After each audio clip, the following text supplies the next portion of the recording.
nosotros una persona, doctora investigadora del patrimonio artístico de Alcalá de Henares. Le solicité su intervención para que nos diese una conferencia. Accedió a dárnosla, proponiéndome que fuese sobre este interesante tema del que nos hablará hoy.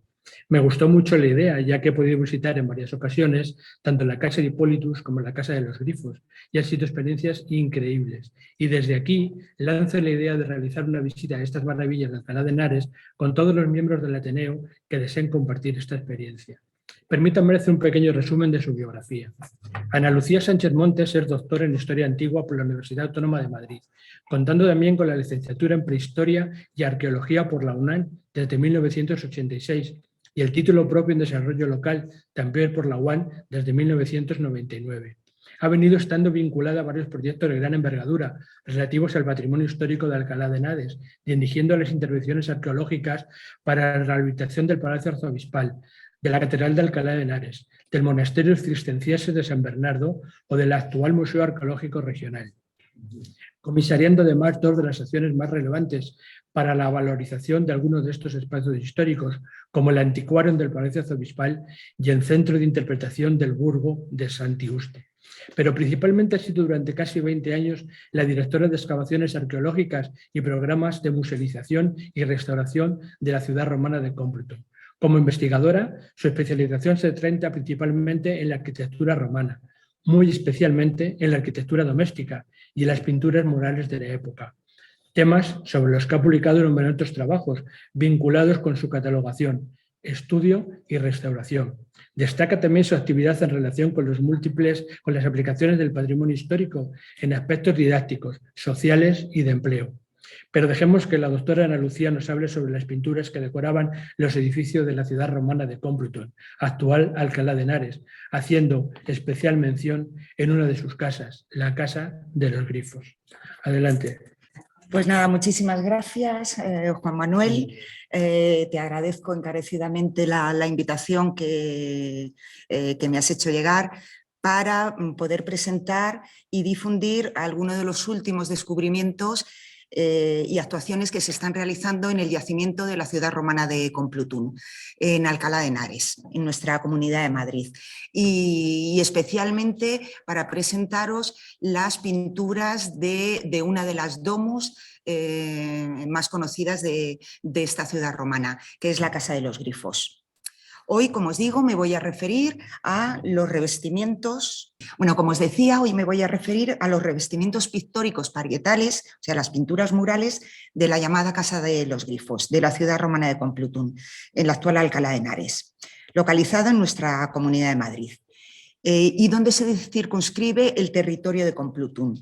Un enorme territorio, como podéis ver aquí, dentro de la estructura territorial perteneciente hacia el año 300 al Conventus cartaginense, limitado por el norte con el Sistema Central y por el sur con el río Tajo, y colindante con algunas otras importantes ciudades romanas del interior, Segovia al norte y al suroeste con Toledo. En la Comunidad de Madrid, donde se han encontrado de cerca de los 100 yacimientos que están documentados, yacimientos de época romana, 40 con restos de pintura mural. Aunque la excepcionalidad de la casa a la que hoy me voy a referir, la Casa de los Grifos, radica sobre todo en la cantidad y calidad de las pinturas que nos hemos encontrado en ella. Aquí podéis ver unas imágenes tanto del territorio y de la ubicación de Complutum, al pie del río Henares. Bien. En la Comunidad de Madrid encontramos, aparte de lo que sería la ciudad de Complutum, nos hemos encontrado distintos yacimientos salpicados por la comunidad y sobre todo establecimientos de carácter agropecuario, las llamadas villas, que vendrían a ser como los cortijos o las masías, fuera de lo que sería el núcleo de la ciudad. Y así muy importantes villas se encontraron a principios del siglo pasado, la villa de Villaverde, hoy completamente desaparecida. De muy reciente descubrimiento, cuando se soterró la M30, la villa del puente de Segovia. la villa de Valdetorres del Jarama, en Valdetorres, aquí lo veis como una planta octogonal magnífica y donde se ha encontrado una magnífica colección de piezas de marfil y estas dos esculturas estupendas, una de Esculapio y otra de un gran tritón. Y en el entorno de Complutum, en Alcalá de Henares, dos importantes villas. La Villa del Val, con magníficos mosaicos, un establecimiento, aquí podéis ver la imagen de la restitución hipotética, una gran villa con una parte residencial y otra parte rústica, o sea, que ocupaba más de 3 hectáreas. En total el espacio de este establecimiento. Y otra villa muy importante, la Villa de la Madalena, donde se han encontrado, aparte de estancias y ambientes de carácter residencial, o sea, donde vive la gente, también un centro de producción de material cerámico constructivo para construir bueno, pues los tejados, los techos de los edificios de la ciudad romana. Y aquí podemos ver 3 de los hornos que se encontraron en esta villa de la Madalena. Bien, volviendo a la ciudad romana de Complutum, aquí tenéis una imagen hipotética de cómo sería. Esta sería su planta ortogonal y aquí podéis ver una imagen aérea de los restos tal cual están ahora abiertos en el gran parque de la ciudad romana de Complutum que se puede ir a visitar. Bien, la ciudad romana de Complutum se funda en época de Augusto, hacia el cambio de era, en el siglo I, en los primeros años del siglo I después de Cristo. Y adquiere el estatus de ciudad privilegiada hacia la época de Vespasiano, en torno al 74 después de Cristo, cuando Vespasiano le concede el ius lati. Es una ciudad que tiene ley propia. Y además una sociedad muy variada. Se ha documentado que además de una élite local, pues tendría magistrados, funcionarios, esclavos, libertos, comerciantes, estrellas del espectáculo. Hemos documentado que tenemos a Víctor, un importante auriga, al que se le han dedicado pintadas y demás. Había importantes militares, médicos, que hemos podido documentar a partir del mosaico de la Casa de Aquiles, que está actualmente en el Museo Arqueológico Regional.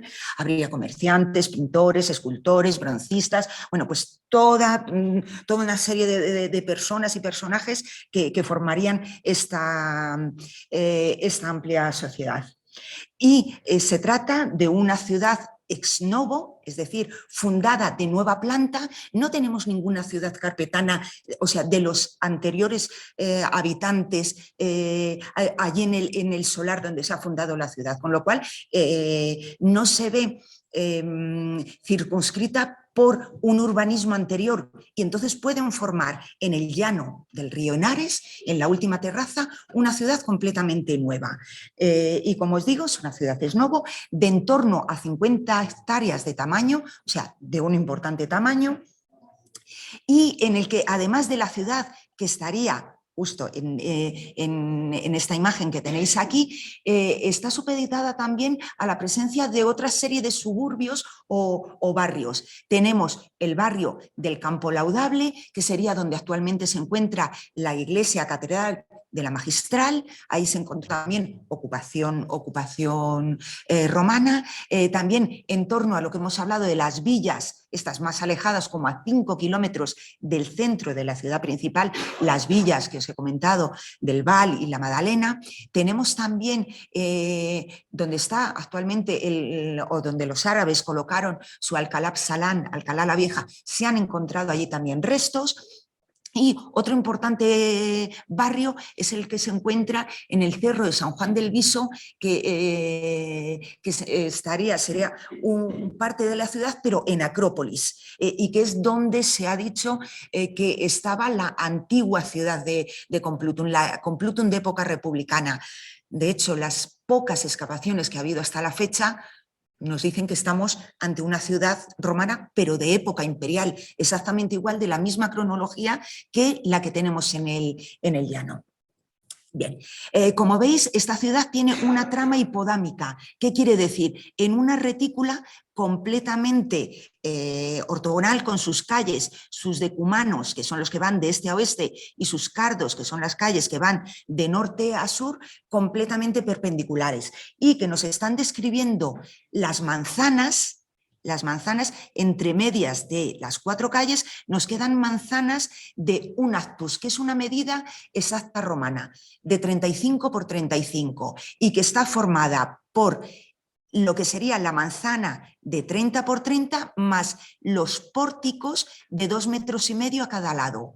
O sea, 35 por 35, lo que sería un actus. Y con sus calles porticados. Aquí los podéis ver, grandes avenidas, todas con pórticos. Bien, debajo de estas calles que os comento, de los cardos y los decumanos, hemos podido documentar perfectamente la trama de saneamiento, el desagüe de todas las aguas residuales. Tenían un muy estudiado sistema de evacuación de aguas, tanto pluviales como de pequeños ramales desde los edificios hasta estas cloacas principales, y que iban a desaguar al río. Aquí tenemos, bueno, pues documentadas algunas con estructura abovedada o incluso adintelada. Vamos, que es muy importante para todo el sistema sanitario de lo que sería una ciudad. Por ejemplo, ciudades como Pompeya, que hoy nos maravillan, bueno, pues no tenía saneamiento bajo sus calles. Todas las aguas de las casas y de todo salían directamente a las calles. O sea que fijaros, y ciudades tan importantes como podía ser Pompeya, ¿vale? Y luego, otro elemento benefactor que nos encontramos en la ciudad es que en casi todos los pórticos nos encontramos con pozos y fuentes. O sea que es como una amenidad que además están sobre todo situados muy cerca de las puertas de entrada a las casas, y es como una amenidad y un acto de beneficencia del dominus, de los dueños de esas casas, para todos los visitantes que pudiesen circular por la ciudad. No tenemos acueducto, que podemos decir, bueno, es la ciudad del centro de la península, a medio camino entre Emérita Augusta y Casar Augusta, Zaragoza y Mérida. Estamos diciendo que es la ciudad más importante del centro peninsular y no tiene acueductos como podía tener Segovia. Pues vaya birria de ciudad. Pues no, es simplemente porque no se necesitan. Complutum está sobre la última terraza del río y el nivel freático lo tenemos, bueno, pues muy somero. Entonces, lo que sí nos encontramos son esto, pozos. En prácticamente todas las casas que nos hemos excavado tienen su pozo en su atrio o en su peristilo para poder abastecerse de agua. De ahí la ausencia de acueductos, o la ausencia también de canalizaciones, de tuberías de plomo por sus calles, como podemos ver en Pompeya o en Herculano, que puedes decir, ahora pues sería de segundo o tercer rango, puesto que no tenemos eso, pero es que no lo necesitamos. Bien. Pues continuamos. En esta gran trama urbana nos hemos encontrado edificios y espacios públicos como el foro, que es como la gran plaza pública en torno a la cual se encontraba la basílica, edificio principal que define una ciudad, el espacio donde se imparte justicia y se hacían transacciones comerciales. Se han encontrado termas en torno a ese foro, se han encontrado edificios como el Auguraculum, el lugar donde ir a pedir consejo a los dioses. Yo os aconsejo que vayáis a ver la ciudad, porque allí lo vais a poder ver en todo su esplendor. Y hoy no me voy a extender en describir todos estos edificios, sino, bueno, pues para la próxima que me queráis invitar. Tenemos otros edificios como un mercado, un cuadripórtico, en fin. Y luego, sobre todo, tenemos los edificios privados, las domi, plural de las domus, que son en las que hoy nos vamos a parar. Los edificios privados, las casas donde vivía la gente, que son los espacios, no solamente el espacio de pernoctación y el núcleo, sino también el núcleo de las actividades económicas de la familia. Y el lugar además donde demostrar las modas arquitectónicas y decorativas imperativas que hay por todo el imperio y que los propietarios quieren mostrar a todos los visitantes. La casa, por lo tanto, es el símbolo de prestigio y del estatus económico, social y cultural de sus moradores. No pueden ir con el llavero del Audi o del Mercedes que tienen, porque no lo había. Entonces, el modo de demostrar el poder económico y social en esta sociedad romana es tener una casa magnífica y además con espacios para que los visitantes y los clientes te vayan a ver y luego te voten y puedas ascender políticamente. Bien, entonces la casa es ese elemento de prestigio, donde además se desarrollan todas las actividades familiares y sociales que son idénticas, o sea, con las mismas costumbres que son idénticas por todo el imperio y que están tratando de demostrar el modus vivendi more romano, es decir, la forma de vivir a la romana, que es lo que aspira cualquier ciudadano del gran imperio romano,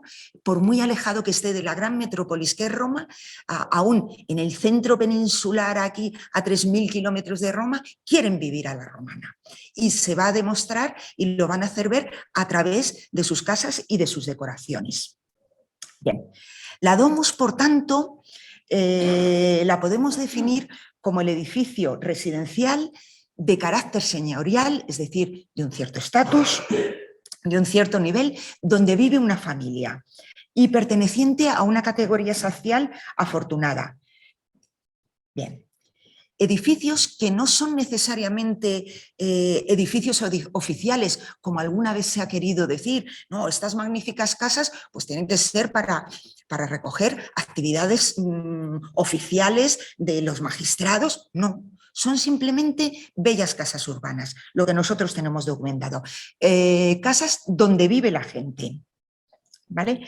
Y que el espacio dedicado en una ciudad a estas actividades familiares supera en tamaño al tamaño de los espacios públicos. Así tenemos, por ejemplo, dos citas muy importantes que os he recogido para, para poder transmitiroslo mejor. Por ejemplo, Maiuri, refiriéndose a Pompeya, nos decía que la excepcional importancia de Pompeya se debe a la edilicia privada, casi íntegramente conservada y que cubre 9 de las 10 partes de la ciudad. Y, por ejemplo, Friedlander, para referirse a Roma entre el año 312 y 315, nos hacía una nómina de edificios de la ciudad de Roma en la que nos decía que había 2 circos, 2 anfiteatros, 3 teatros, 4 escuelas de gladiadores, 5 naumaquias, 36 arcos de mármol, 37 puertas de la ciudad, 290 almacenes y graneros, 254 panaderías públicas, 1.700 casas individuales y palacios y 46.602 casas de vecindad. O sea, imaginaros con respecto al número de edificios públicos, el de los privados, donde vivía la gente. O sea, que superaba en muchísimo a los edificios públicos, ya pudiesen ser de carácter religioso, lúdico o para otras actividades. Vale. En estas casas de Complutum a las que me voy a referir, vivía gente, vivían familias. Bueno, pues ¿qué familias tenemos identificadas? Tenemos identificadas, por ejemplo, la familia de los Anios, a partir de este ara dedicada al dios Hércules que se encuentra actualmente en el Museo Arqueológico Nacional. ¿Vale? Y que se encontró en el entorno de la casa de Hippolytus.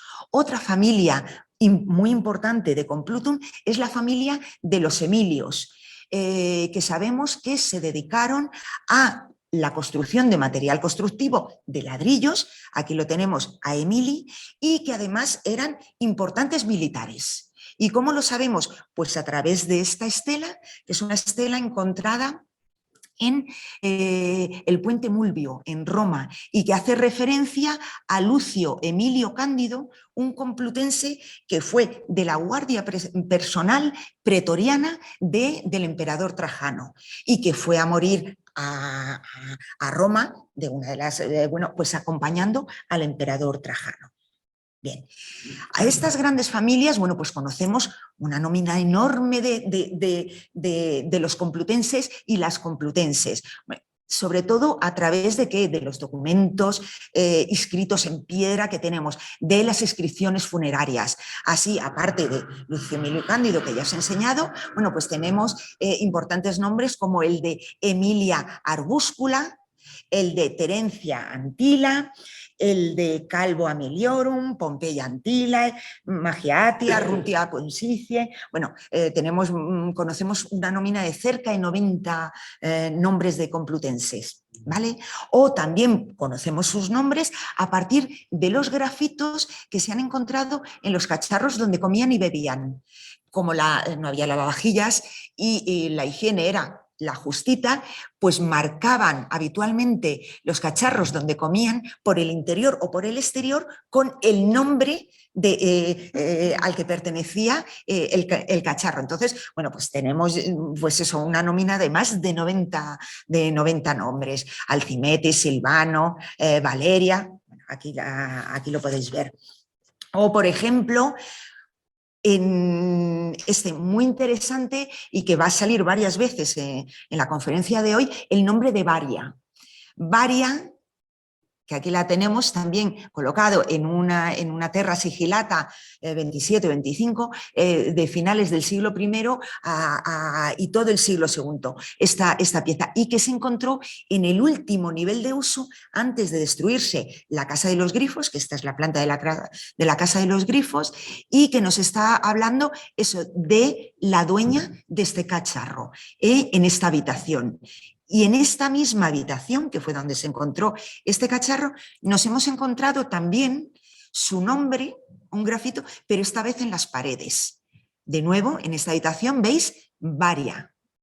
Lo veis aquí, ¿no? V-A-R-I-A. Varia. Y de nuevo, en la misma Casa de los Grifos, nos encontramos aquí garabateado, pero de forma muy somera, el nombre de Varia. Y un tercer grafito de nuevo, de la misma niña. Sabemos que sería una niña o una adolescente por la altura a la que nos han salido las pinturas. Y luego, además, en este tercer grafito, que F, ¿veis? Varia, F, lo hemos traducido por filia, hija, y no por fámula, porque me imagino que con el coste que era hacer las pinturas de una casa que podían durar 50, 100 años, el que de repente te garabateasen todas las pinturas, bueno, pues si hubiese sido la esclava, seguro que la segunda vez no pintaba, o sea, no rascaba y dejaba su nombre. Con lo cual sabemos que la que nosotros hemos denominado la Casa de los Grifos, la podíamos haber llamado también la Casa de Varia, porque sabemos que ha sido Varia una de las ocupantes de este edificio. Bien. En Complutum tenemos documentado hasta la fecha no las 46.102 casas que tenían en Roma. Hasta la fecha hemos documentado arqueológicamente 9, ¿vale? Que se han documentado arqueológicamente. Y bien, ¿cómo damos los nombres a estas casas? Bueno, pues se lo damos aleatoriamente por algo bonito que nos haya salido. Así, por ejemplo, llamamos la Casa de los Grifos por la representación en sus pinturas murales de este ser mitológico. La Casa de Marte por la presencia en un anillo de oro de un entalle del dios Marte. La Casa de la Lucerna Teatral por la presencia de una lucerna de bronce, con la máscara de uno de los personajes del teatro, en este caso del esclavo listo. Hay 4 lucernas en todo el mundo de bronce con este tipo de representaciones. Bueno, pues una de ellas la tenemos, la documentamos en la casa de la Lucerna de la Máscara. Como veis, no somos nada originales. Otras casas, ¿por qué han recibido sus nombres? Pues la casa de Baco, la casa de Cupidos o la casa de Leda, por las escenas mitológicas representadas en sus mosaicos. Como veis, bueno, pues somos poco originales. Y bien, pero todas estas casas responden a las características que nos decía Vitruvio que debía de tener todo buen edificio romano. Siempre nos decía que las casas tenían que responder a la venusta especie. ¿Qué significa? Que la belleza de un edificio depende de que su aspecto sea agradable y de buen gusto, por la debida proporción de todas sus partes.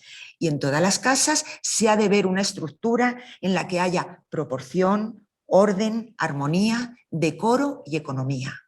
Vitruvio, que sabéis que era el arquitecto de la época de Augusto, y que todos los edificios, bueno, para que fuesen de buena calidad, debían de responder a estos criterios. Y nuestras casas responden perfectamente a todos estos criterios.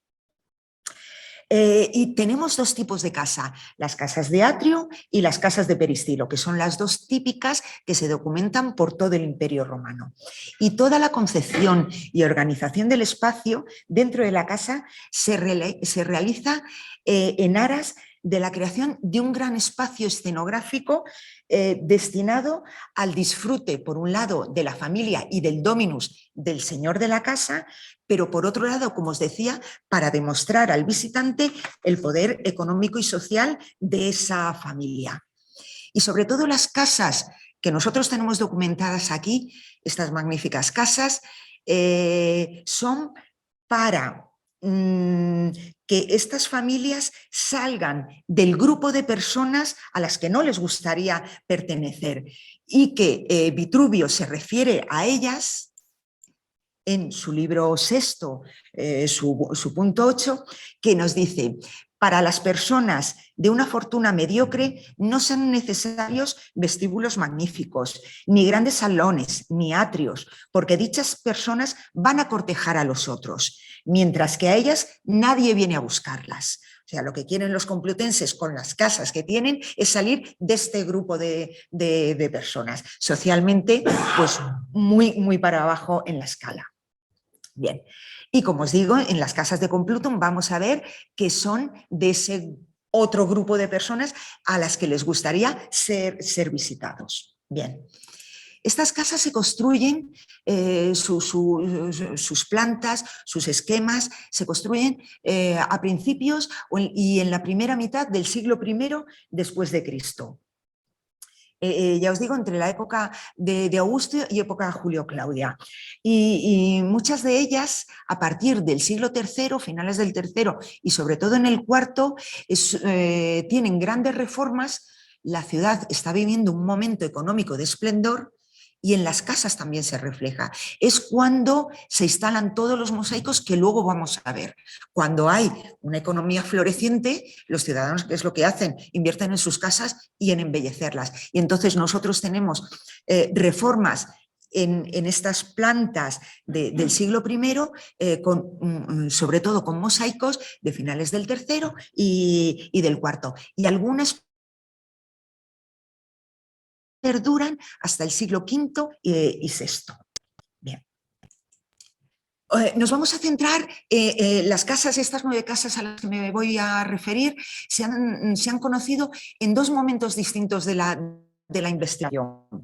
Por un lado, son los datos, estos que tenemos aquí y marcados en amarillo, que son los datos obtenidos a partir de excavaciones realizadas entre los años 70 del siglo pasado, que fue cuando se construyó toda la barriada esta de Reyes Católicos en Alcalá de Henares. ¿Vale? Y fue cuando se descubrieron todas estas casas, la casa de los peces, de Baco, de Cupidos I, de Cupidos II, o la casa de Leda, y que se encuentran ahora debajo de aquel gran urbanismo que se, bueno, pues que se hizo cuando todas las ciudades dormitorio de la década de los 70, bueno, pues que se crecieron las ciudades de forma desmesurada y entonces se conocieron, se excavaron, bueno, pues de aquella manera, como se pudo hacer. No había tampoco ley de protección de patrimonio. Sabéis que hasta el año 85 en España no se empieza a proteger el patrimonio, empezamos con las murallas, con lo cual imagina en los años 70, bastante fue que algunos mosaicos que se sacaron, aquí los veis en plena excavación, bueno, pues cuando iban a hacer el edificio, bueno, pues lo sacaban deprisa y corriendo. Y fijaros, esto es en los años 60, todo esto era campo. La ciudad de romana se localizaba aquí, no sé yo. Y luego ya, después de los años 70, fijaros cómo ha construido, vamos, cómo ha quedado debajo, 2/3 de la ciudad ha quedado debajo de estos edificios. Y luego el segundo grupo ya de casas y que han podido ser investigadas más en detalle, se ha hecho sobre todo ya a partir de este siglo. Y vamos a ver, bueno, pues la Casa de Marte, del Atrio, de la Lucerna de la Máscara Teatral y de la Casa de los Grifos. Bien. Muy rápidamente os voy a enseñar, bueno, la Casa de los Peces. Ahora mismo tenemos el yacimiento aquí y estaría aquí donde está el puntito, o sea, debajo de ese bloque. Y como veis, bueno, sería una pequeña casa de atrio no canónica, construida en el siglo I y que se coloca en el atrio, el espacio abierto de distribución para entrar a todas las estancias, bueno, pues un mosaico de peces. La casa de Cúpidos 1, localizada en la Regio 3, nosotros hemos dividido la ciudad como en seis barrios. Y uno de los barrios, que es la Regio 3. Vale, pues se encontraba aquí, es una domus de 225 metros, de un cuarto de la manzana, las manzanas que hablábamos de 30 por 30, 900 metros cuadrados en planta. Bueno, pues este ocuparía un cuarto de manzana y donde hemos encontrado una estancia de prestigio con la decoración. Aquí lo veis, de un salón de recepciones de cerca de 14 metros con la decoración de 2 cupidos, 2 serotes, que es un tema muy repetido en los mosaicos. Los veis aquí como 2 amorcillos, aquí, ¿vale?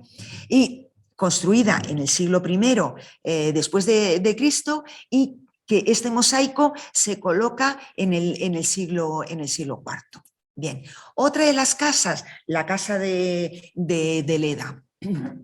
Aquí localizada, fue la última casa que se descubrió a partir de que se iban comiendo el yacimiento para acá. Este fue el último mosaico que se descubrió y dijeron, aquí va a haber algo, va a haber una ciudad romana o algo parecido. Entonces ya el ayuntamiento compró los terrenos y no dejaron que este crecimiento que se hizo entre el año 70 y 76 no siguió creciendo la ciudad más hacia el oeste. Y bueno, pues aquí quedó eso, se descubrió la casa de Leda, una casa con un patio centralizado y con una estancia de prestigio, un gran salón, un oecus de en torno a 30 metros cuadrados, con el gran mosaico en el que el emblema central se documenta la seducción de Júpiter transfigurado en cisne hacia Leda. Y además, bueno, no hay que ser muy listos porque además nos lo dice aquí en la leyenda, Adulterium Iobis Leda. Bien, una de las últimas casas que se descubrió también en ese primer momento de investigaciones de los 70 es la casa de Baco.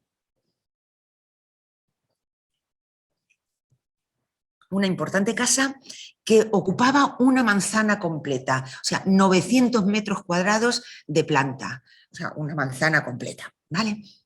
Y donde una casa de peristilo, aquí podemos ver la planta, de 30 por 30 metros, con un peristilo, un patio en el centro, unos pórticos alrededor, con los suelos, todos estos pasillos de mosaicos, aquí los podemos ver, que se pueden ver ahora también en el Museo Arqueológico Regional, y con dos importantes estancias, un triclinio que es la sala donde comían, ¿vale? Y con el emblema que nos encontramos el triunfo de Baco, aquí lo podemos ver, y con todo su cortejo de las Ménades bailando y de silenos en torno a él.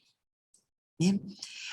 Fijaros, sabemos que es un triclinio por la disposición en la que sobre todo este campo geométrico sería donde se colocarían las camas o los lecti, que sabéis que les gustaba comer tumbados, y sobre estos espacios colocarían sus mesas y siempre estaría a la vista, bueno, pues el magnífico mosaico que estaba contando eso, el triunfo de Baco, y estaba demostrando el poder cultural y económico que tenía el señor, el dominus de la casa de Baco.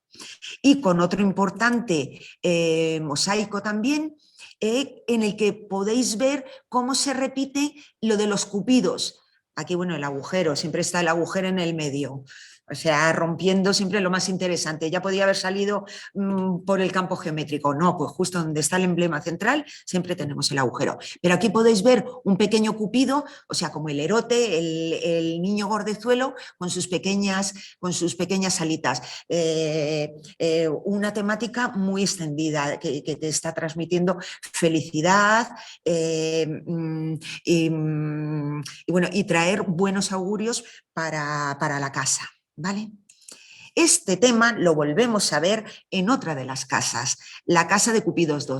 Como veis, somos poco originales, Cupidos I, Cupidos II, porque también en los emblemas centrales nos volvemos a encontrar la pareja de pequeños erotes, aquí con sus alitas como motivo principal en este mosaico, del que conocemos muy poco.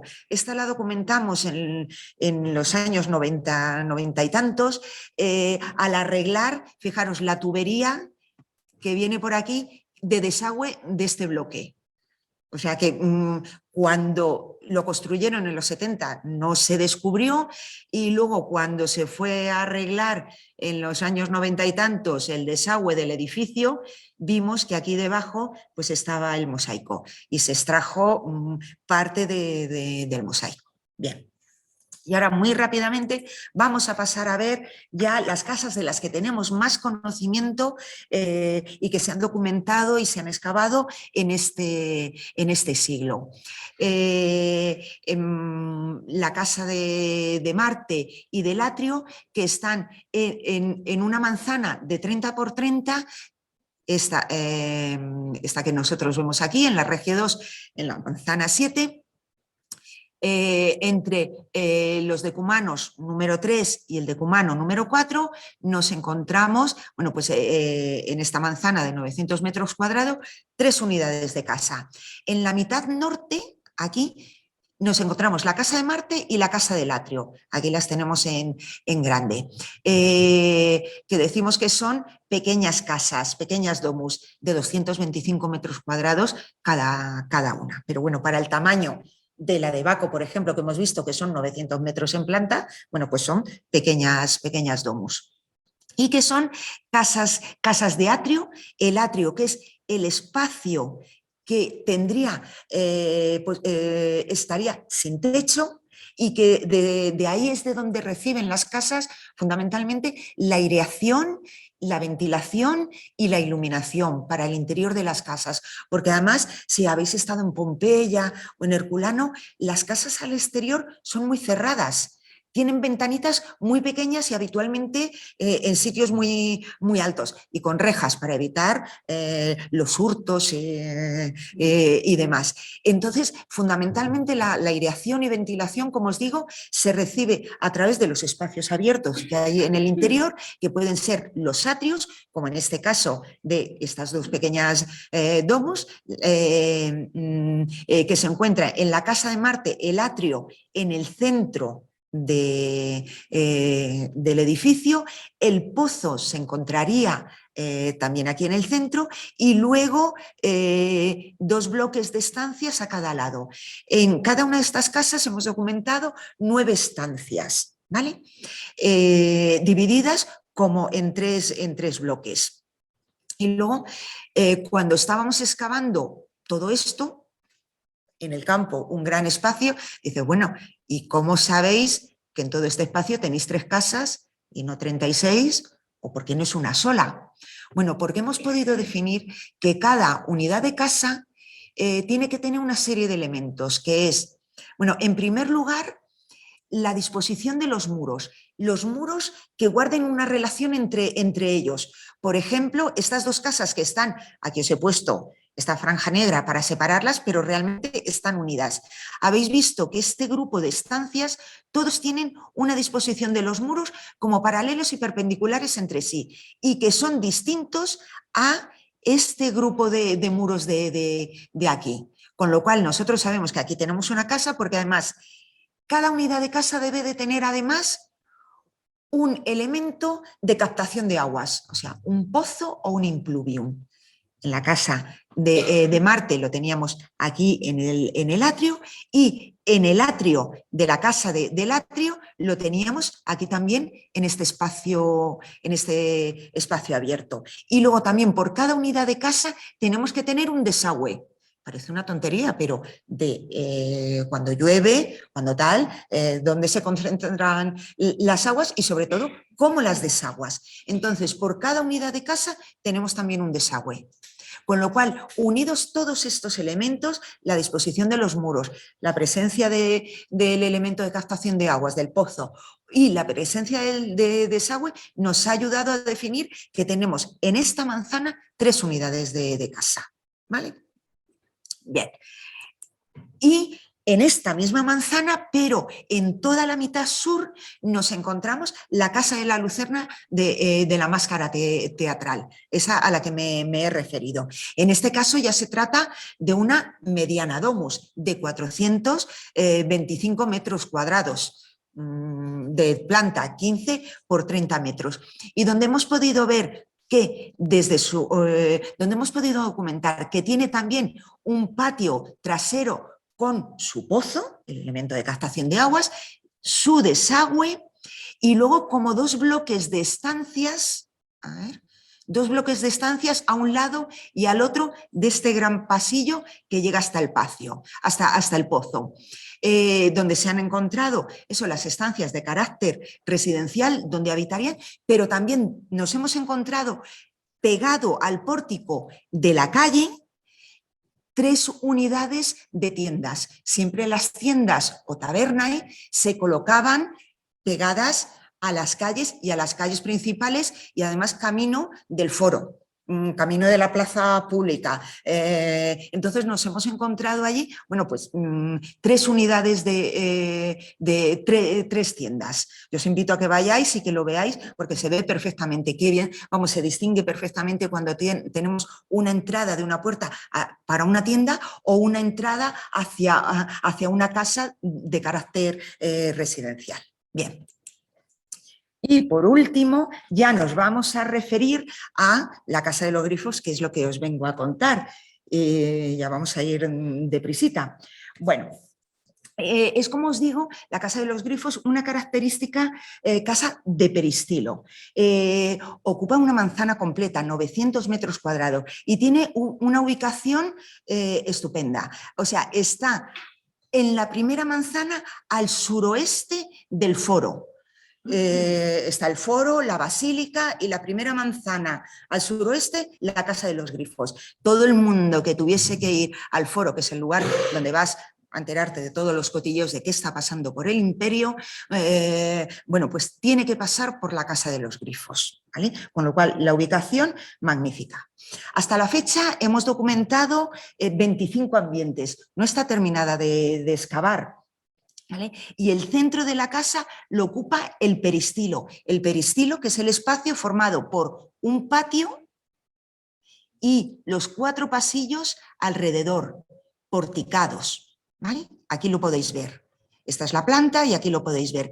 El patio de 99 metros cuadrados. En el centro tenemos su correspondiente pozo y todo alrededor un pórtico, unos pasillos porticados con 12 columnas alrededor. ¿Vale? Aquí podéis ver la imagen. Y que lo característico de esta casa es que en prácticamente todas sus estancias, o en la mayoría de las estancias, hemos encontrado la decoración de pintura mural en sus paredes.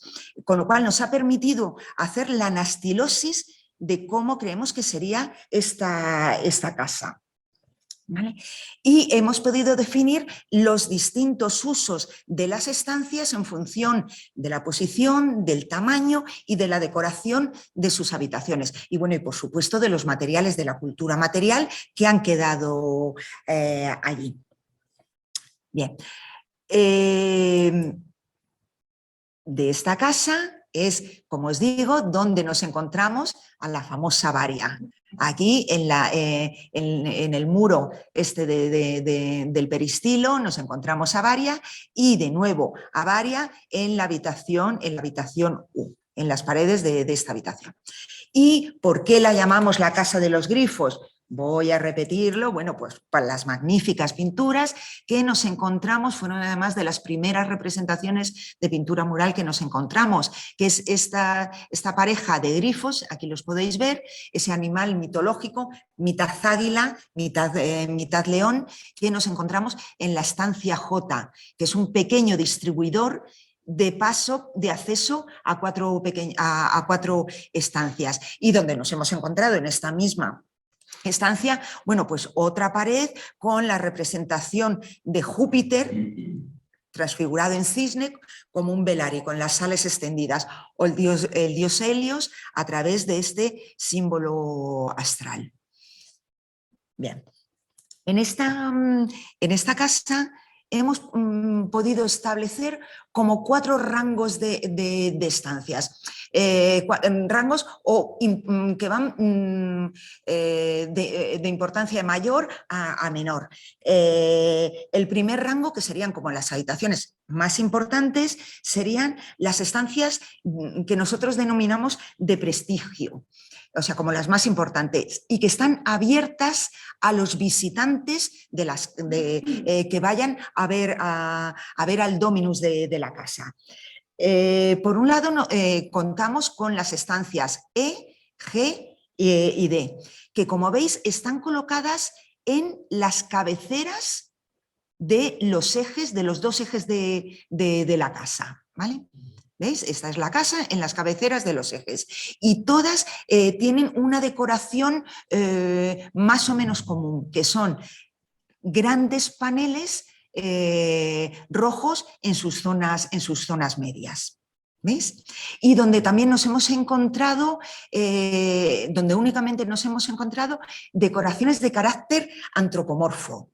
Aquí lo podemos ver en la estancia D, o por ejemplo, otro de los espacios de prestigio que también pertenece a este primer rango de estancias de prestigio, de circulación, o que están dedicadas al ocio, como sería el jardín, pues el cierre de la pared por el sur de este jardín estaría representado una gran escena de caza, a ver si la podemos ver, que ocuparía todo el muro, en la que aparece una megalografía, o sea, las figuras casi a tamaño natural.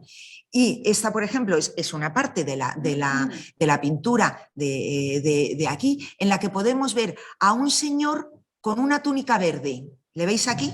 Un señor de una túnica verde, que va montado sobre un caballo, este caballo marrón, sobre una mantita, encima del caballo, con la mano izquierda, bueno, está solo hasta aquí. La cara sería esa marrón, con la mano izquierda está agarrando las riendas del caballo, la cabeza del caballo está aquí, y los ojos, con los ojos los veis aquí, los 2 ojos, esta sería el bocado del caballo, vuelve la cabeza del caballo hacia la parte de la grupa, porque por atrás le está atacando un felino, un leopardo. Aquí es que en la foto es difícil de ver. ¿Veis la cabeza? Bueno, pues el cuerpo y el rabito del felino, un leopardo macho. Se ve mejor en la pintura allí. Y con la mano derecha tiene el brazo levantado y está alanceando al felino.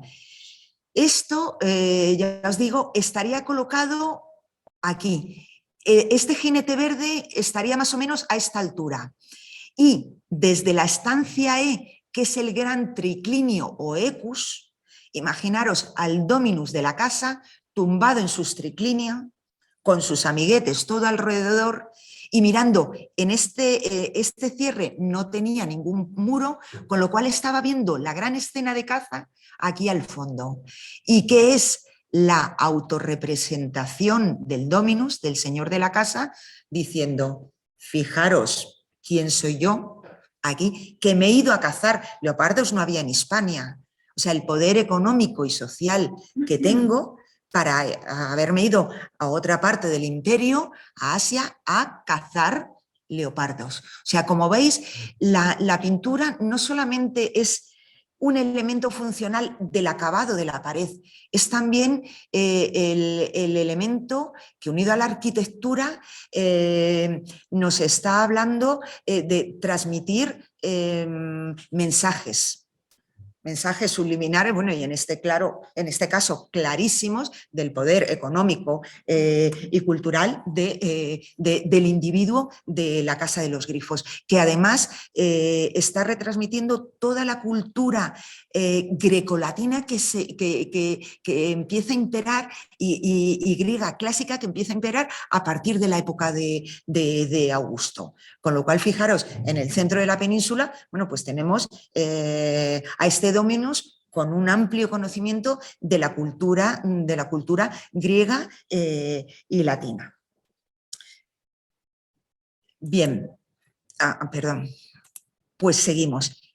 Escenas de caza que están ampliamente representadas, por ejemplo, os traigo en mosaicos, por ejemplo, hombre, el famoso en la villa de Piazza Armerina en Sicilia, o uno mucho más cercano, aquí lo podemos ver en la villa de la Olmeda, en un mosaico de la villa de la Olmeda, que fijaros es prácticamente igual. Y en pintura mural, pero en megalografía, bueno, recordad, por ejemplo, las venaciones, las pequeñas escenas de caza que están en el Museo Arqueológico de Mérida, de una de las casas, pero que son venaciones, pero de un tamaño mucho más pequeño, mientras que la nuestra, que estamos hablando, son megalografías, pues eso, escenas de un tamaño, las figuras casi a tamaño natural. Y megalografías en España, por ejemplo, tenemos también en Barcino, en la casa de Bisbe Cazador, o por ejemplo, en esta muy interesante que no vais a poder ver nunca, que apareció en Salamanca.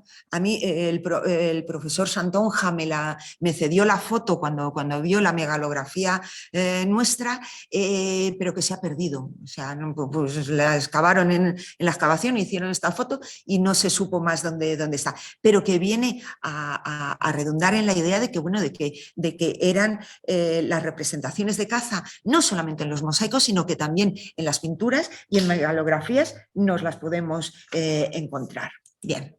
El segundo rango de habitaciones, o un poquito menos importantes, que nos podemos encontrar en la Casa de los Grifos son, por ejemplo, las que están la F y la U, en las que, como veis, ya no están en las cabeceras de los ejes, están siempre a su lado. Y en este caso también tienen un denominador común, que es la presencia en las pinturas ya no de paneles rojos, sino de paneles amarillos. Y en la parte de los zócalos, que son las partes bajas de los muros, con imitación de crustáe marmórea, como de placados de mármol. Es este de quiero pero no puedo, el mármol es muy caro, pues ¿qué hago? Pues lo pinto. ¿Vale? Y eso, y aquí nos podemos encontrar este segundo rango de estancias. Un tercer rango ya son estancias donde se hacen actividades más íntimas y que ya no están abiertas al público. Son, por ejemplo, los cubículos, las habitaciones de dormir o las habitaciones polifuncionales donde hacen la vida. Siempre se había hablado que las estancias estas eran cubículas, o sea, donde duermen, pero están bien donde comen habitualmente, donde hilan, donde leen, o sea, donde hacen todas las actividades de la vida cotidiana. Estas son ya de carácter más privado, no están abiertas al público, entonces las decoraciones no son tan espectaculares como las anteriores. Y, por ejemplo, las tenemos en la Casa de los Grifos, en la habitación B, B1, H y con simples paneles blancos, aquí los podéis ver, y con zócalos también blancos y con salpicones. Aquí, por ejemplo, en la habitación B se encontró el larario, como el pequeño santuario privado, pequeñito de la Casa de los Grifos. O, por ejemplo, también de este segundo rango, aparte de paneles blancos, como vemos, con bandas rojas, los podemos tener como en la habitación O, de paneles todos negros. O sea, imaginaros sobre el zócalo blanco con salpicones, todas las paredes negras y separado con interpaneles o bandas simplemente rojas. ¿Vale? Y luego un cuarto rango de estancias, que son las estancias en las que no hemos encontrado pintura mural. ¿Y cuáles son? Pues las que van asociadas, por ejemplo, a la cocina. Hemos documentado dónde estaba la cocina de la Casa de los Grifos, con una mesa de tipo pompeyano, que es, aquí lo podéis ver, un arquito con una mesa donde se colocaban las brasas y ahí se cocinaba. Y claro, iba acompañado pues, de todo el ajuar doméstico, de ollas de cerámica, de cuchillos, de fuentes, o sea, de cosas para cocinar. Y las paredes sin pintar porque nadie las tiene que ver. ¿Vale? O hemos documentado también otras estancias unidas a, vamos, que están en la Casa de los Grifos, donde hemos visto que hacen actividades de producción o artesanales. Por ejemplo, en la estancia C hemos documentado que tiene, aquí vemos la huella de los 3 hornos donde sabemos que estaban fundiendo metal y fundían vidrio para hacer artefactos de vidrio. ¿Vale? O la habitación N también con agujeros de fundición de metales. Y bien, y por último os voy a contar la última intervención que hemos hecho en esta casa, que es la estancia D. La hemos excavado y hemos restaurado sus pinturas. La estancia E, que como veis es una estancia de prestigio, colocada en la cabecera del eje este-oeste y en el lado oeste de la casa. Aquí la podéis ver en todo el proceso de excavación, con todo el tejado caído sobre esta pequeña estancia de en torno a 17 metros cuadrados. Muy distinto el tamaño de, por ejemplo, de los 49 metros cuadrados que teníamos en la habitación E, que era esa, el gran triclinio desde el que estaba viendo la gran escena de caza. Bien, pero que nos hemos encontrado eso, toda la pintura, parte colocada y sobre todo caída sobre el suelo. Y donde nos hemos encontrado también elementos de confort para calentar, por ejemplo, los hogares. Un hogar, que son unos simples ladrillos, sobre los que colocaban sus estufas o braseros de metal. Bien. La pintura de esta estancia tiene una profusa decoración en la que en todas sus zonas, en la zona baja, en la zona media, en la zona alta, está ampliamente ornamentada con figuras zoomorfas, antropomorfas, con arquitecturas, vegetación. Bueno, aquí lo podéis ver todo en conjunto. Y la cantidad de pintura de esta estancia nos ha permitido hacer una reconstrucción de cómo sería toda esta pintura. ¿Vale? Y hemos podido sacar el esquema compositivo y la altura de la pared. a partir de todos los trozos que se encontraban, todos fragmentados y partidos, bueno, aquí lo podéis ir viendo, todos los trozos que hemos ido uniendo y que nos ha dado una altura total de 3,05 metros de altura la pintura, o sea, con total seguridad. Y el esquema compositivo que podéis ver aquí, bueno, pues lo tenemos repartido en una zona baja formada por un rodapié y un zócalo, en total unos 70 centímetros de altura. Una zona media dividida en 3 grandes compartimentos con grandes paneles rojos de unos 30 metros de ancho y separado por pequeños interpaneles, aquí los podéis ver, de 16 a 18 centímetros y luego una zona, bueno, en cada una de la zona media nos hemos encontrado con unos pequeños cuadritos con las figuras, los torsos que ahora os voy a enseñar. Y luego una zona alta, que es un gran friso con el fondo negro y luego decoraciones vegetales y rematado por una cornisa, aquí podéis verla, toda con sus listeles, fajas y demás de 13 centímetros de altura. Bueno, y como os digo, sumando todos los cachitos, todo esto es una labor de puzzle, pues nos da una altura de 3 metros. Bien. Y el esquema compositivo, ahora os voy a ir enseñando el esquema compositivo de la zona media. Es donde os digo, después de todos esos cachitos que habéis ido viendo, se recompusieron y ahora se ha restaurado, que es lo que hemos realizado en estos últimos meses. Aquí veis los trozos que son originales y a bajo tono la restitución. Y la idea es, ya una vez que lo tenemos restaurado, llevarlo al yacimiento para que se vea del sitio donde han salido. Y como podéis ver, en la zona media hemos recuperado estos pequeños cuadritos con la representación de estos torsos. En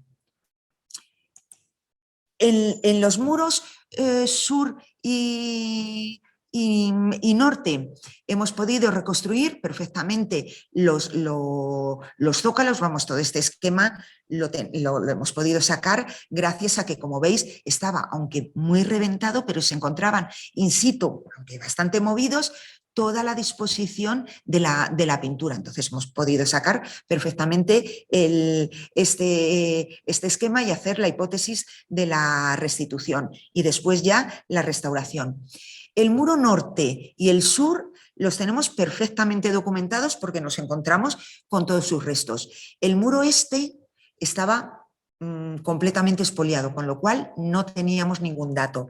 Y pensamos que serían igual que el norte y el sur. Y luego el muro este, que es por el que se accede desde el ambulacrum, desde ese pórtico a la estancia, tenía un esquema compositivo distinto en función de que es donde se encontraba el vano, la puerta. Bueno, aquí lo veis tumbado, el muro, pero lo veis, es donde estaba la puerta.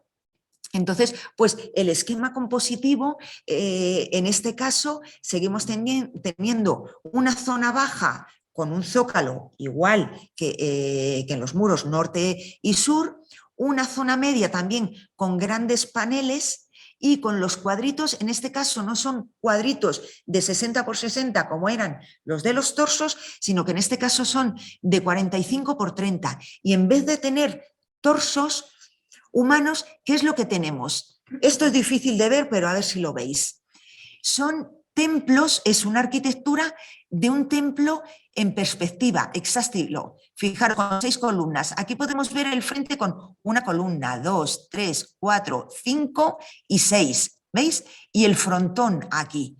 Y luego el lado para acá del lateral. Esto es que se ve mejor si se ve allá encima. Pero vamos, esto sería la representación. Aquí veis el tímpano del templo. Aquí, bueno, es la representación de un templo. Posiblemente tendríamos otro en el otro cuadrito que teníamos aquí, que no nos ha quedado. ¿Vale? Y luego, lo que nosotros hemos visto aquí ¿Veis? Que tenemos zócalo y zona media y el friso igual. Al otro lado, exactamente igual. Y lo que sería la parte del centro, que vemos en el muro sur y norte con ese gran panel rojo, aquí ¿qué es lo que tenemos? El vano y la banda amarilla que estaba rodeando a los paneles rojos, encima del dintel de la puerta, se convierte en un triángulo, en un tímpano también, hecho en pintura mural, con una pequeña moldura. Quedaros con esta idea, un templo en un lado, otro templo en el otro lado y un gran tímpano en este muro. Y luego vamos a ver qué hipótesis tenemos de qué sería esta estancia. Todo este tipo de pintura, por hacer muy rápidamente una referencia de cómo se construye y cómo se hace esta pintura. Sabemos que, bueno, sabéis que la pintura mural está hecha sobre mortero de cal y arena. En total se han identificado 4 capas, una encima de la otra. Y los fondos rojos y negros están pintados al fresco, cuando el mortero todavía está húmedo. Y luego todos los elementos decorativos ya se pintan al seco, cuando ya el mortero está seco. Y como veis, al estar al seco la pintura no ha quedado adherida al mortero, entonces con el tiempo salta y deja ver la base sobre la que se ha pintado roja. ¿Lo veis? Todas estas pérdidas. Entonces, los fondos al fresco y todos los detalles al seco. Por la parte de atrás, para garantizar la adherencia al muro, ¿qué es lo que hacen? Pican la pared con forma como de espina de pescado o de zigzag. Y la parte de atrás de las pinturas que podemos ver en la parte de delante tan bonita, fijaros, tienen todo este esquema decorativo, que son como pequeñas montañitas en los morteros, para al darlos con una llana al muro, garanticen que se van a quedar pegados al muro, como cuando ahora picoteamos para poner los azulejos y echar la masa para que penetren para adentro, ¿vale? Bien, yo ya me he perdido. En el muro sur, ¿qué es lo que podemos ver? Vamos a ver ahora ya cuál es la iconografía, el análisis iconográfico, los elementos decorativos que nos encontramos en estas pinturas. Bien, en todos los zócalos de la parte baja, que como veis es un zócalo donde se alternan cuadrados y rectángulos, y en los rectángulos se inscriben rombos, en cada uno de estos cuadrados y rombos tenemos una figura mitológica, un animal pintado en azul cerúleo. En todo el muro sur son animales que nos están híbridos marinos, por ejemplo, un toro marino que acaba los cuartos traseros en un rizo, como refiriéndonos o sea, que nos están remitiendo a elementos marinos. Aquí, por ejemplo, tenemos una cabra, ¿veis? La parte delantera es una cabra con sus cuernos y la parte trasera unos rizos que nos están refiriendo a colas marinas rizadas. Y nos encontramos otro elemento aquí también, o otro aquí, ¿lo veis? No tenemos la parte de arriba, con lo cual no sabemos qué elemento será. Y luego, todos los cuadros y los rombos están llenos de pequeños delfines. ¿Los veis aquí? Un delfín, otro delfín, otro delfín, otro delfín, como con horror vacui. Ahí ya están colocados, salpicados por todos los cuadrados y los rombos en torno a estas figuras híbridas marinas. Figuras que se repiten también en mosaicos. Aquí los podemos ver idénticos. En este mosaico de la casa de Neptuno de Hispalis podemos ver, fijaros, el toro exactamente igual que el toro que nosotros tenemos aquí. Este monstruo marino, como esta cabra marina también, es idéntica a la nuestra que tenemos aquí. Y luego los delfines, ¿veis que está todo lleno de delfines? Pues igual que los tenemos nosotros en nuestras pinturas murales. Son típicos elementos decorativos que se hacen en el siglo I y en el siglo II después de Cristo, tanto en mosaicos que se han conservado más, como los podemos ver en pinturas y concretamente en nuestras pinturas. Pero no solamente en Hispania las tenemos, bueno, pues los tenemos también en el triquinio de la villa de Carmiano en Italia, fijaros los mismos elementos, o por ejemplo en mosaicos como en Kos, en Grecia, también del siglo II, con los mismos elementos que nos encontramos en nuestras pinturas.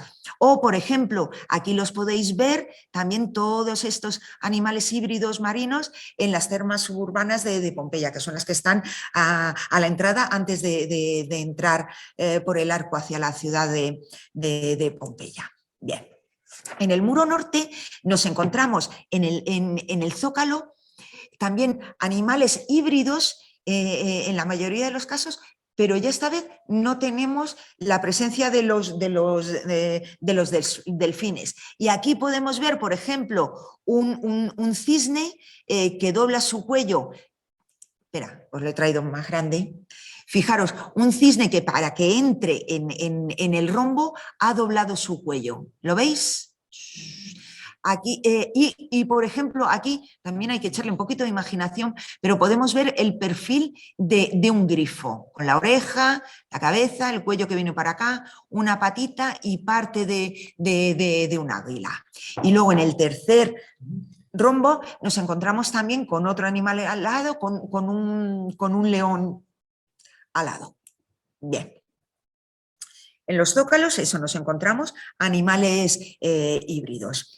En los interpaneles, que son estos pequeños paneles estrechitos, negros, de 16 a 18 centímetros, nos encontramos candelabros, bueno, sobre un fondo negro, candelabros como vegetales de colores broncíneos, en los que se suceden, por un lado, fijaros, como este elemento vertical de dos cabos, como si fuese un candelabro metálico, y al otro lado nos encontramos también una sucesión, un candelabro en el que podemos ver una pareja de cisnes, ¿lo veis?, sobre fuentes, otra fuente y otra pareja de cisnes. Sería todo el desarrollo hacia arriba.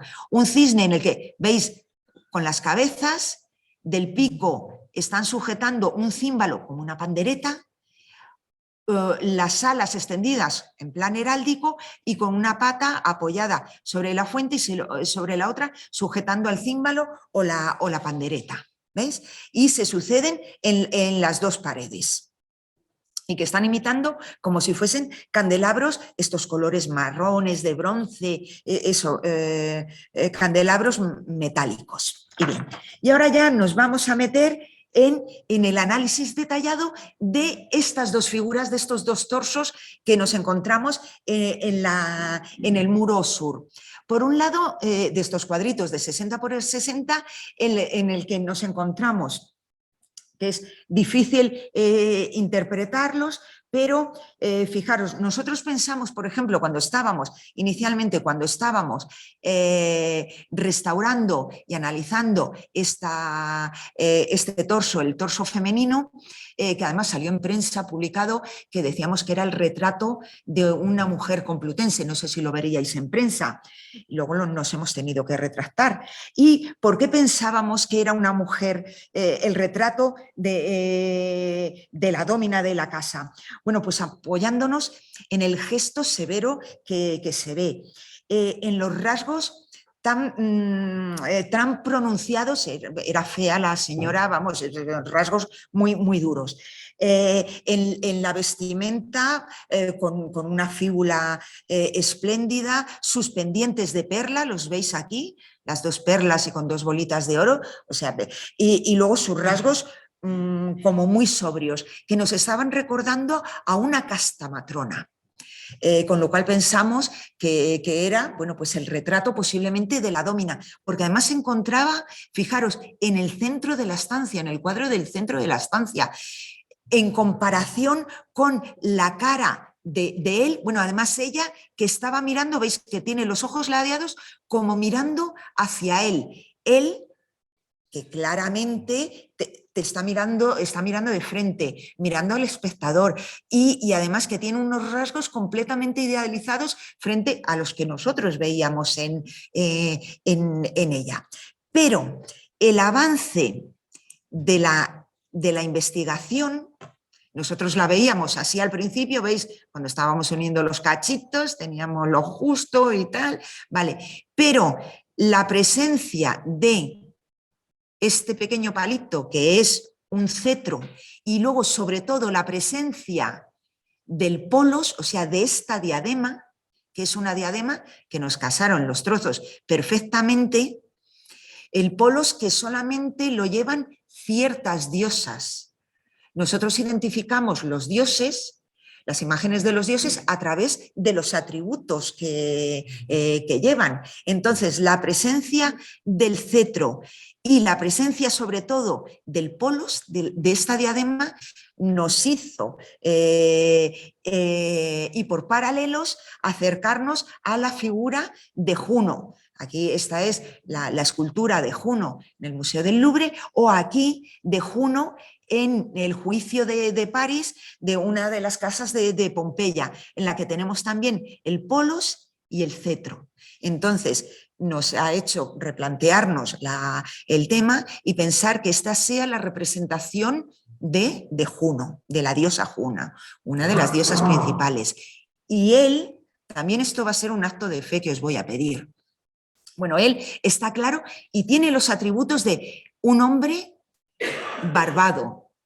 Aquí lo veis con su barba, mirando de frente, completamente idealizado, con una corona de hiedra entre el pelo ensortijado. Aquí veis las hojitas, ¿lo veis? Y luego, aunque es más difícil, pero lo vais a ver, el cetro, o sea, aquí tenemos un palito amarillo, lo veis aquí, y luego aquí veis que tenemos como una mancha roja enorme.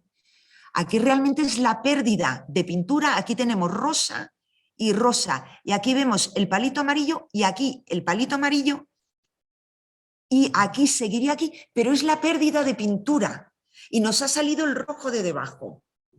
Con lo cual esto sería todo el cetro para arriba y que está rematado aquí aquí os lo he ampliado. Este palito está rematado por, aquí veis que hay como un ala amarilla. Y aquí, echadle mucha imaginación, la cabeza de un águila que se ha perdido completamente. La barriga, aquí, blanca, ¿veis? Que está de perfil el águila. Y aquí, el blanco del otro ala extendida. Con lo cual, aquí lo que veríamos sería el remate del cetro de Júpiter, que siempre va acompañado de un águila. Y luego además que va desnudo, ¿veis? Solamente lleva apoyado en el hombro izquierdo el manto y que nos lleva por la presencia de la corona de hiedra, del cetro y del águila, a compararlo, bueno, pues con todas las representaciones que tenemos del dios de los dioses, de Júpiter, ¿vale? Y aquí vemos también que va acompañado también desnudo, como nosotros le tenemos aquí, con el trozo del manto que le sale desde el hombro, el cetro y, en este caso, el águila a los pies. Con lo cual, todo esto, la presencia de estos dos dioses, nos lleva a pensar que nosotros en el muro sur lo que tuviésemos es la representación de la triada capitolina y que en el tercer cuadro que habría de estar en este tercer panel, que bueno, estos eran unos restos de pinturas que se sacaron en los años 80 del siglo pasado, que luego nosotros a partir del 2000 descubrimos que eran de esta habitación y que tenían estos restitos de color carne, igual que el color carne de Juno y de Júpiter. Y lo que pasa es que, bueno, las malas restauraciones y que se ha perdido, como habéis visto, que es que se ha perdido muchísimo la pintura porque estaba pintada al seco, nos hace pensar que en este tercer cuadrito lo que deberíamos tener es la representación de Minerva, con lo cual tendríamos la representación de la tríada capitolina, de Júpiter, Juno y posiblemente Minerva. Con lo cual, ya llegando a desvariar más todavía, pensamos que en este muro sur tendríamos la tríada capitolina, 3 de los principales dioses de la religiosidad romana. En los muros norte, que no se nos ha conservado los restos de pintura porque estaba pues completamente perdido, y en el oeste, del que no nos quedaba absolutamente nada, pues podrían estar otros 6 dioses, con lo cual nos harían los 12 dioses del panteón romano, de los 12 dioses principales del panteón romano. Y luego, recordáis que en el muro este, el que tenía el vano, la puerta de acceso, nosotros habíamos visto en uno de los lados el templo, la casa terrenal de los dioses, un templo. En el otro lado tendríamos posiblemente el segundo templo, que está perdido. Y luego, en sí, el tímpano amarillo que está encima del dintel sería el tercer templo de los 3 dioses de la tríada capitolina. Con lo cual, todo ello ya nos lleva a suponer y a hipotezar que el uso de esta estancia sería el del gran santuario de la casa. Y nos lleva, bueno, pues, a pensar si simplemente es una bella decoración que está hablando, el de esta estancia, que está hablando de, bueno, pues como veis, de la cultura clásica y de la religiosidad del comitente, del dominus, del que encarga que se haga esta pintura, sino que nos está hablando, bueno, pues de la cultura romana que llega al centro peninsular y a una casa de una ciudad, de la ciudad romana de Complutum, que os invito a que vayáis a verla, bueno, pues cuando queráis, y que conozcáis detenidamente pues las pinturas no solamente de esta casa, sino de otros muchos sitios que tenemos allí documentados. Y sin nada más, pues agradeceros vuestra atención y vuestra paciencia por haberme aguantado algo más tiempo del que teníamos previsto. Así que nada, pues muchísimas gracias por vuestra atención.